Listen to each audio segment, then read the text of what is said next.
Werner Company recommends using the walk-it-down method before every use to ensure proper fit. Walking down a harness helps users understand how it should fit, how it was designed, and how it should perform in the event of a fall. Walking down a harness goes top to bottom, front to back, starting with the chest strap. The chest strap should be located at the middle of the sternum. If the chest strap is positioned too high, it might impact the throat in the event of a fall. If the chest strap is positioned too low, a user could fall out in the event of a swing fall. The torso adjusters should be slightly snug. They adjust at the hip and keep the fit on the shoulders. Once the adjusters are in proper tension, move one keeper down against the hardware and the second keeper up to hold excess webbing. This is called the one-up, one-down method. Use this method anywhere keepers present on the harness.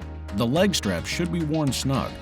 Check the fit by sliding your hands through the straps against your legs. Make fists, then try to pull back up through the straps. The straps are too tight if your hands can't slide through flat. If your fists slide easily through the straps, the fit is too loose. D-ring should be positioned between the shoulder blades. If the back D-ring is positioned too low or too high, impact forces could be applied to parts of the body not intended by design. Back straps should fit as shown. They keep the user in the harness in the event of a fall. Note: harnesses with construction belts use the belt as the back strap.